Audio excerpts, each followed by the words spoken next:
E agora, para encerrar, a vice-presidente executiva do Sindicato Nacional da Indústria de Produtos para a Defesa Vegetal, doutora Silvia de Toledo Fagnani. Bom dia. Antes de tudo, eu queria agradecer pelo debate. Eu tenho uma apresentação, acho que deve estar entrando. E, de antemão, eu já me desculpo se a minha voz faltar, que a gripe essa semana me pegou. Bom, o Sindiveg, ele representa praticamente todas as indústrias de defensivos agrícolas no país. Posso pegar aqui? Obrigada. Acho que eu não vou precisar. Obrigada. E acho que tudo que foi falado aqui é muito importante e parece que tudo foi feito para chegar aonde eu gostaria de chegar. Parece que até que a gente combinou a fala, mas... Pois é... Então, muito do que eu iria falar já foi falado, né? O processo de registro no Brasil, ele tem a submissão nos 3 ministérios, na Agricultura, na Anvisa e no IBAMA, sendo que o Ministério da Agricultura é responsável por consolidar os dados e emitir o registro federal. Depois precisam ser feitas inscrições estaduais em todos os estados que forem utilizados esses produtos. E ainda é necessário fazer o acompanhamento e registro da venda e qualquer alteração pós-registro precisa ser validada pelos 3 ministérios, que fazem avaliação da eficácia agronômica, toxicológica e ambiental. As 3 avaliações são, na visão da indústria, extremamente importantes e não devem deixar de ser feitas. Nós primamos pelo rigor na análise, pela ciência adotada no processo. Bom, a situação é caótica, né? Nós acompanhamos a fila pelo site da Anvisa, a última atualização é de maio de 2015, e a Anvisa ela separa a fila em 3 situações: o registro de produto técnico equivalente, registro de outros produtos técnicos e formulados e pós-registro. Somando todos esses processos na fila, em maio existiam 2.437 processos. O mapa também publica a situação dos processos na fila e pode-se ver uma grande variação. Eu disse que eu não precisaria aqui do pointer, mas achei. Uma grande variação na emissão de registro. Em 2007 e 2008 houve uma força-tarefa motivada pela Casa Civil e por isso teve um grande aumento no número de registros, mas ele sofre bastante variação.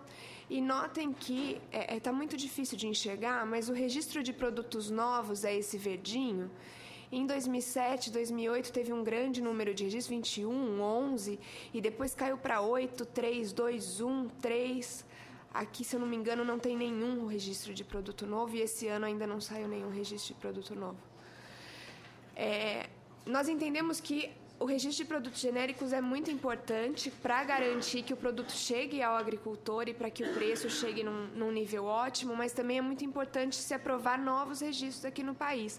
São novas tecnologias que estão disponíveis no mundo todo, em países de agricultura que são competitivas, a agricultura brasileira, e os agricultores não podem usar dessas tecnologias porque elas demoram muito para ser aprovadas. Em 2013 e 2014, o MAPA aprovou vários registros em caráter emergencial. E isso, na nossa visão, é mais um ponto que mostra o colapso do sistema regulatório no Brasil. Então, como não se consegue aprovar registros nas vias normais e a agricultura precisa de produtos em caráter emergencial para atender essas pragas que vêm aparecendo cada dia mais novas pragas, o Ministério precisou lançar mão de um regulamento para registros emergenciais. Avaliando a fila por um sistema que chama Giagro, que é um sistema particular que publica todas as publicações do Diário Oficial, em 2014, a média do tempo para registro de um produto de empresas de pesquisa e desenvolvimento estava em 59,1 meses. E para empresas de produtos genéricos, 42,1 meses. Então, nós estamos falando entre 4 e 5 anos para sair um registro de defensivo. É importante lembrar que a lei estabelece que a análise deve ser feita em 120 dias e, como o Márcio bem falou, o tempo de análise tem sido respeitado pelos órgãos e o problema é a fila. Só que a fila, ela vem entrando num círculo vicioso. Então, quanto maior a fila, mais produtos entram na fila, porque as empresas têm interesse em guardar um lugar, né? Nós não defendemos essa prática, mas ela é inevitável pela ineficiência do sistema. Então, analisando o histórico dos processos concluídos pela Anvisa, e eu coloco aqui a Anvisa porque ela é a mais demorada, mas ela também é a mais transparente nessa... colocando quais são os números da fila, e nós chegamos numa média de mais ou menos 130 processos analisados por ano, mas entra uma média de 260, é o dobro. E fazendo uma análise desse tempo, então hoje são 2.000, lá aparecia 2.400 processos na fila, mas eu falo em 2.213, que são, tirando os pedidos de pós-registro, com uma média de 130 processos por ano, a gente pode concluir que um processo que entre hoje pode levar até 17 anos para ser aprovado. Então, isso é o caos estabelecido no sistema regulatório. E isso não pode ser resolvido só com o estabelecimento de prioridades. O estabelecimento de prioridades ele é importante nesse momento, porque precisamos sair dessa situação. Mas o estabelecimento de prioridades ele nada mais é do que uma confissão de que o sistema está em colapso. Quais são as razões para essa morosidade, né? Então, a primeira é falta de pessoal. Como a doutora Ana Maria bem colocou, nos Estados Unidos são mais de 800 profissionais trabalhando nisso, e no Brasil a gente não chega a 100. E além de não chegar a 100, nós temos 3 ministérios fazendo, às vezes, o mesmo trabalho. Então, pouca gente fazendo o mesmo trabalho, não existe um sistema informatizado único, em alguns casos nem existe sistema informatizado. Os procedimentos são extremamente burocráticos e a legislação ela ainda precisa de regulamentação em alguns pontos, como avaliação de risco, por exemplo. Tudo isso traz muito prejuízo para a agricultura e para a indústria. Então, primeiro, a defasagem de tecnologias entre o Brasil e outros países agrícolas. Então, hoje existem tecnologias muito mais modernas que estão sendo aplicadas na Europa e nos Estados Unidos, por exemplo, que não chegam no Brasil ou levam 10 anos para chegar no Brasil. O que já foi muito falado, que o uso contínuo pode aumentar a resistência a alguns produtos e a dificuldade para o manejo da resistência. A falta de previsibilidade acaba afugentando as empresas daqui do Brasil. A evasão de investimentos fabris é muito clara. De 2005 para cá, a desindustrialização é crescente. E o aumento no contrabando e falsificação de produtos. Isso tem sido cada vez mais grave com a situação do benzoato. Então, nos últimos 2 anos, a gente acredita que o contrabando no Brasil passe de 10% do mercado. Então, ele é uma grande empresa concorrente aí no mercado. E sem segurança, sem registro, sem controle nenhum. A gente sabe que é um problema de polícia, o contrabando, mas ele está originado na questão regulatória. Bom, o BNDES fez no ano passado um estudo sobre o potencial de diversificação da indústria química brasileira. Eles analisaram quais seriam as indústrias que poderiam investir mais no país. E a indústria de defensivos agrícolas foi apontada como a de maior potencial de investimento no Brasil, porque ela tem o maior déficit relativo da indústria química, ela tem o maior mercado potencial, a agricultura do mundo está aqui, ela tem o maior potencial de investimento, porque todas as empresas têm interesse em estar no Brasil, e ela precisa de aprimoramento da regulamentação. Então, ela não precisa de políticas tributárias para serem estabelecidas para a indústria vir para o Brasil. Ela precisa só que seja mexida na regulamentação. Segundo o BNDES, num cenário conservador, foi feita uma análise de impacto direto até 2030.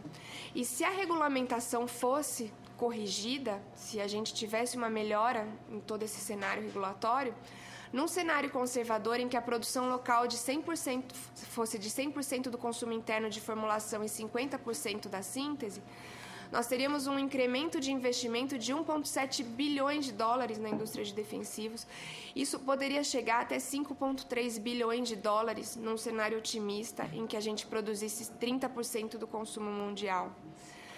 Isso não é nada demais, tá? O consumo do Brasil de defensivos hoje chega a 22,5% do consumo mundial. Então, com o aumento da necessidade de alimentos, seria muito fácil conseguir chegar a 30% do consumo mundial.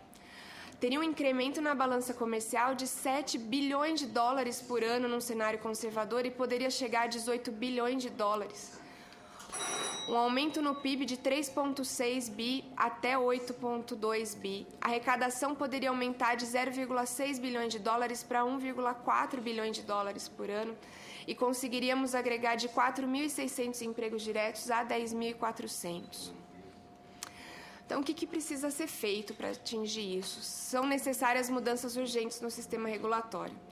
Essas mudanças elas precisam ser na lei, no decreto e em algumas instruções normativas. A gente sabe da dificuldade de se alterar uma lei, mas temos propostas de alteração de instruções normativas que nós chamamos de medidas desburocratizantes, que são muito simples e que podem limpar até 40% da fila. Essas propostas vêm sendo discutidas com os agricultores e elas podem ser feitas todas através de instrução normativa rapidamente pelos órgãos registrantes. E eu vou ser muito rápida porque meu tempo está acabando, mas são 6 mudanças substanciais. Seria um aprimoramento na questão do registro especial temporário, que é o registro para pesquisa, e que originalmente ele deveria ser feito só para produtos novos não registrados no Brasil. Essa era a ideia em 89, quando foi feita a lei, e que a regulamentação mudou isso. Então, se a gente tivesse registros especiais temporários só para produtos novos, se a questão dos registros para exportação fossem simplificadas, são registros que já são feitos no Brasil e só precisam de uma alteração de nome, ou registros que são feitos exclusivamente para exportação, eles poderiam ser simplificados. Se nós tivéssemos uma lista positiva de componentes e de embalagens e que as empresas pudessem simplesmente adotar essas alterações por meio de notificação de componentes e embalagens. Se o registro de clones fosse mais simplificado e ele fosse exatamente idêntico à matriz, como já é feito para medicamentos, só essa medida de clone poderia eliminar 30% da fila existente. E, por fim, alguns procedimentos administrativos exclusivamente do Ministério da Agricultura poderiam ser feitos em apenas 30 dias, são mudanças de CNPJ, alteração de endereço. Por uma simples publicação no Diário Oficial, isso acabaria limpando bastante a fila. Bom, eu estou no zero aqui, queria agradecer e poderia discutir mais sobre isso, se for necessário. Obrigada.